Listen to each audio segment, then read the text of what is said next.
Last week, we talked about the two Taiwans, the K-shaped economy, one economy thriving on AI and semiconductors, and another struggling with rising costs and stagnant wages. The gap felt permanent, structural, maybe even unfixable.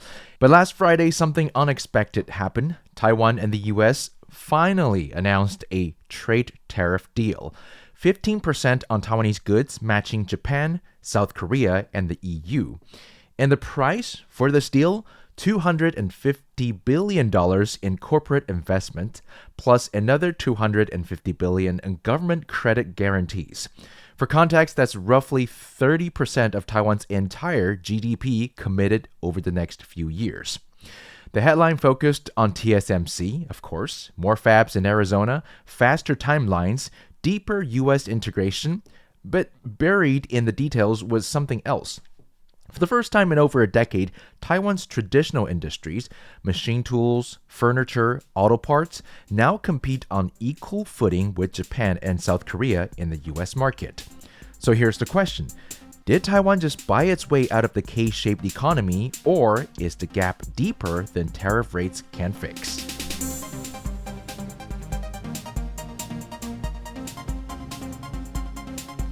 Hi, you're listening to Beyond the Reefs, a show produced by Radio Taiwan International, and here we talk about socio-economic issues that are faced by Taiwan, as well as their broader impact around the world beyond the reefs of this island nation. Let's start with what actually got announced. Taiwan and the US have announced a long-awaited trade deal.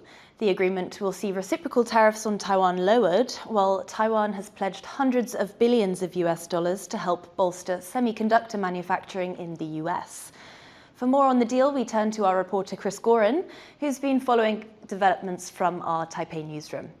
Chris, what's in the deal? Well, a lot of money for US-based chip making, that's for sure. $500 billion US dollars to be exact. And in exchange, the US will lower tariffs on Taiwan in a number of areas. But let's start with what Taiwan is promising. Now, of that $500 billion, half will be private investment, and that includes TSMC's existing $100 billion pledge from last year. The other half will be government-backed credit to help more firms expand in the US. And lastly, Taiwan will help the US create industrial clusters similar to Taiwan's science parks.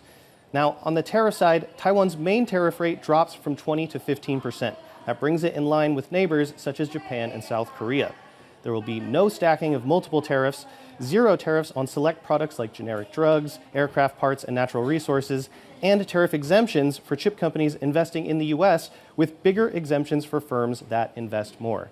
And US officials have been quite clear about what they ultimately want from Taiwan in this deal. So the objective is to bring 40% of Taiwan's entire supply chain and production to domestically bring it into America. Wow. And here's the goal, during President Trump's term. So you can see there, U.S. setting some pretty big goals for Taiwan. So, Chris, what has Taiwan said about the deal? Well, Lai administration officials from the president on down have been quite positive about the deal, calling it a win for Taiwan's industries. But some in Taiwan, notably opposition parties, have expressed concern about moving so much of Taiwan's chip production overseas. Now, Taiwan's vice premier actually addressed this in a post-deal announcement press conference in Washington, specifically addressing that 40% number from Howard Lutnick. Now, it's expected that much of this investment will come from Taiwan chip giant TSMC, especially after reports earlier this week that they may double the number of facilities they've already committed to building in Arizona. Now, I reached out to TSMC, which did not confirm those reports, but they did say that they welcome the prospect of robust trade agreements between the United States and Taiwan, and that strengthened trade relations are essential for advancing future technologies and ensuring a resilient semiconductor supply chain. Now, the full legal text of the deal has not yet been released, but Taiwan officials say they will release that to the public as soon as it's ready, where they will bring it to the legislature for a vote, and where it may ultimately face some pretty tough scrutiny from the opposition. Thanks, Chris. That was Chris Gorin, live from our Taipei newsroom. The U.S. agreed to lower tariffs on Taiwanese goods from 20% to 15%, and critically, the rate does not stack on top of existing most favored nation rates. That puts Taiwan on exactly the same tariff level as Japan, South Korea, and the EU, and something that Taiwan hasn't had in over a decade. For over 10 years, Taiwan paid higher tariffs than Japan or South Korea on many products under WHO rules. Some categories had different rates, some faced additional barriers, and now they're all gone. 15% across the board, no stacking, quasi-MFN status. In exchange, Taiwan committed two types of investment. First, as we covered, $250 million in direct corporate investment from semiconductor, electronic manufacturing, AI, and energy companies based on their own expansion plans, no fixed timeline. And second, another $250 billion in the government-backed credit guarantees to help financial institutions to support those investments. For semiconductor specifically, Taiwan secured the most favorable treatment under Section 232. That means during construction of the U.S. fabs, companies can import semiconductors tax-free up to 2.5 times their planned production capacity. After completion, they still get 1.5 times their capacity with preferential rates. TSMC also announced it's speeding up Fab 2 in Arizona, now targeting the second half of 2027 instead of 2028. And here's the context that really matters. Japan committed $550 billion, that's 14% of their GDP. Korea committed $350 billion, about 20% of their GDP. Taiwan's $250 billion, that's roughly 30% of GDP, and by proportion, Taiwan's commitment is the highest.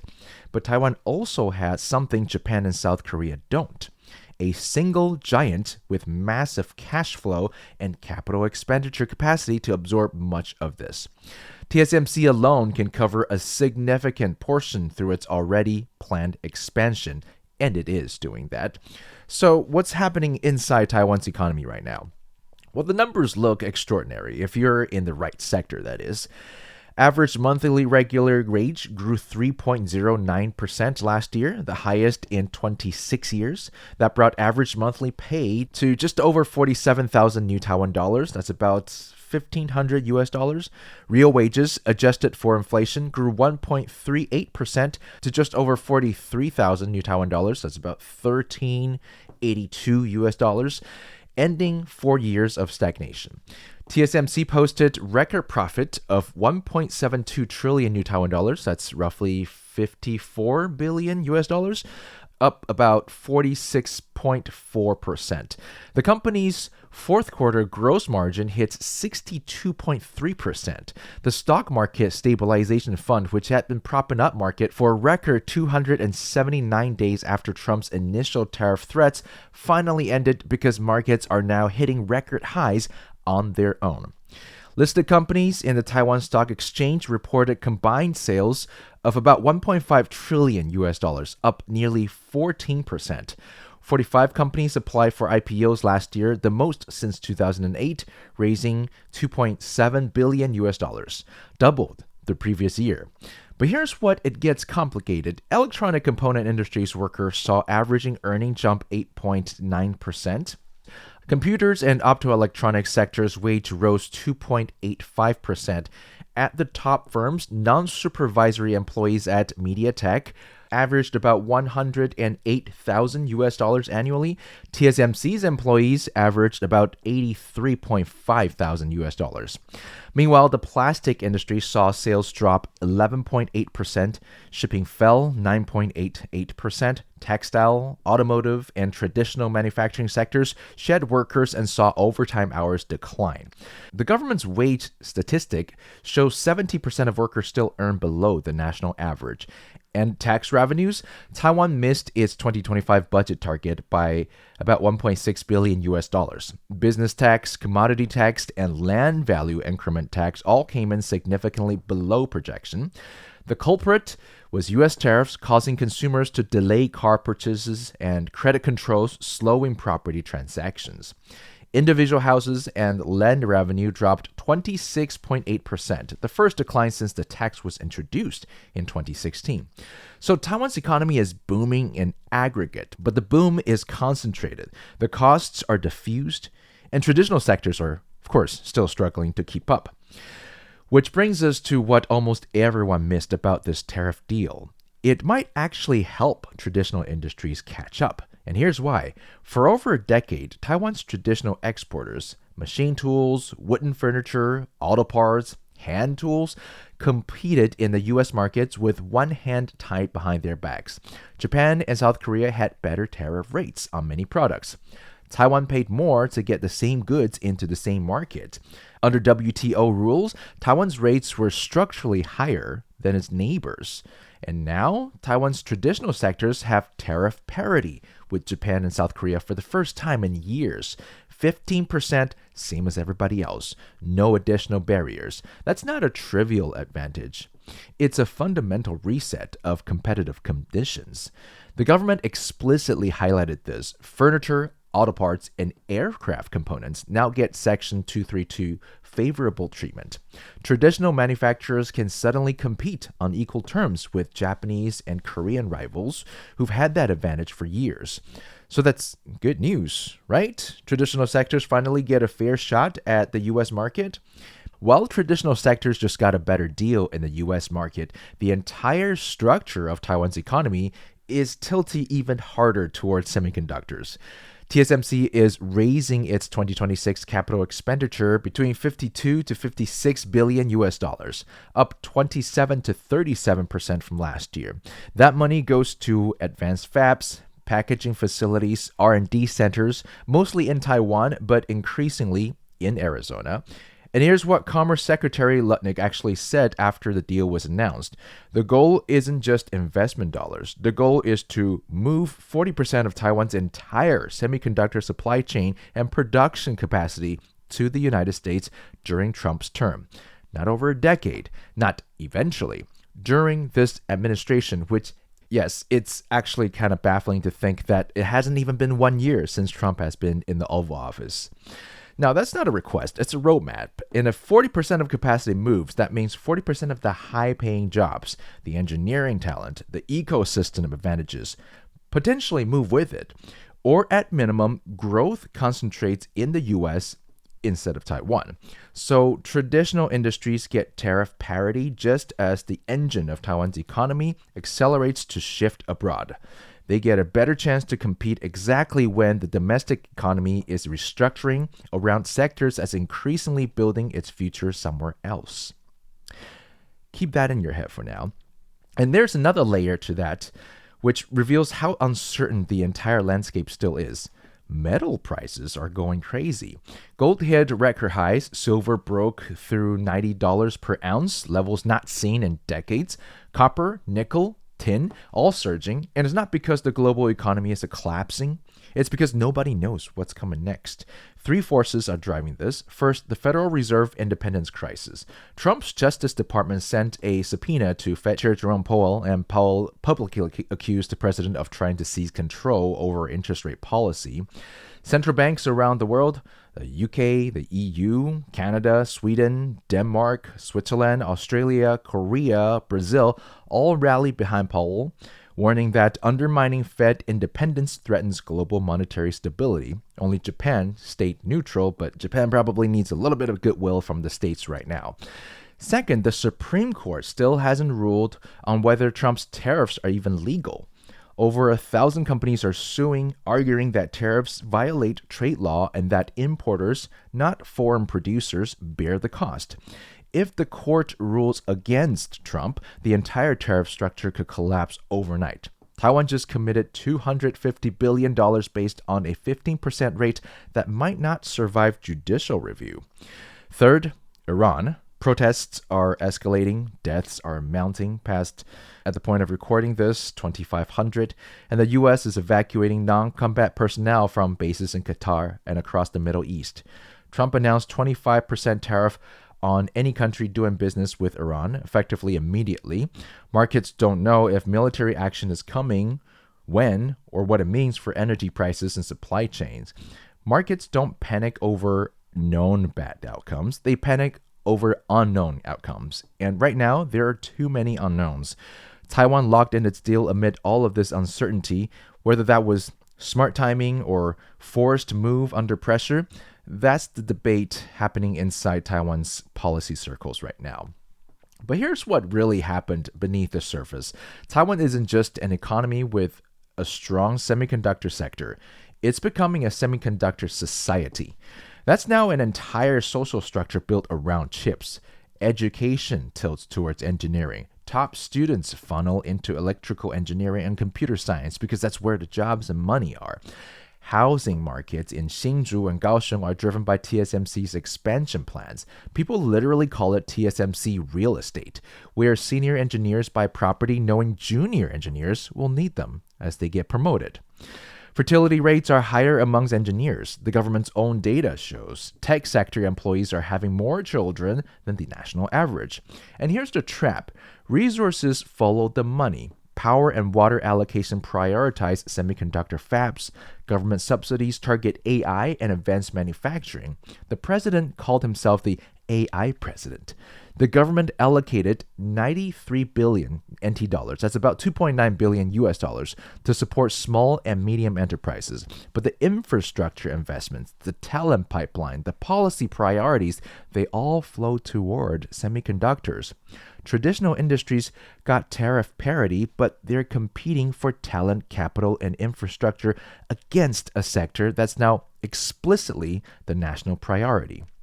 You can have equal access to the US market, but if you can't hire engineers because they all go to TSMC, if you can't get financing because banks prefer semiconductor suppliers, if you can't get reliable power because fabs take priority during shortages, does tariff parity actually matter? Well, Taiwan is solving the competitive problem for traditional exports while deepening the structural imbalance that creates the two Taiwan in the first place. And here's a monkey wrench. There might be a third Taiwan nobody saw coming, because it turns out another group of people have been quietly suffering this whole time. The Directorate General of Budget Accounting and Statistics just released data on elderly households, people aged 65 and older. And by the way, as of this year, Taiwan has become a super-aged society, meaning that more than 20% of its population are over the age of 65. Their inflation rate last year was 1.74%, higher than the national average of 1.66%. That might not sound like much, but it's the 7th consecutive year elderly households have faced higher inflation than everyone else. Why? Well, two big reasons. Healthcare expenses account for 8.33% of elderly household spending, compared to 5.41% for average families. And healthcare costs rose 2.02% last year. Housing costs, including rent, make up almost 42% of elderly household budgets, compared to 23% for general population. Those costs rose 2.04%. So here's the problem. Tariff parity helps exporters, wage growth helps workers in booming sectors, but elderly households on fixed incomes, they don't benefit from TSMC's record profits. They don't get raises when semiconductor sales surge. They just watch healthcare and housing costs climb faster than their pension checks. Even if the tariff deals revives traditional manufacturing, even if furniture makers and machine tool exporters start hiring again, it doesn't solve the problem for people who've already left the workforce. The third Taiwan, retirees, elderly households, people on fixed incomes, they're facing a different kind of squeeze entirely. And here's the kicker. Taiwan's population is aging fast. The elderly household inflation isn't going away. If anything, it's going to affect more people every year. Taiwan didn't just buy a 15% tariff rate. It bought something far more complicated. Traditional industries got the tariff parity they're needed for years, a genuine chance for them to compete on equal terms. But the deal also locked the economy deeper into semiconductors and U.S. alignment. And beneath both of those dynamics, there's a third Taiwan that nobody's talking about enough. Elderly household facing higher inflation, people on fixed income watching costs rise faster than their benefits. The two Taiwan we talked about last week, turns out it's at least three. Thank you for listening to the show. I'm Joey Chow. Tune in next week to find out about socioeconomic issues that are faced by Taiwan and their broader impact around the world beyond the reefs of this island nation.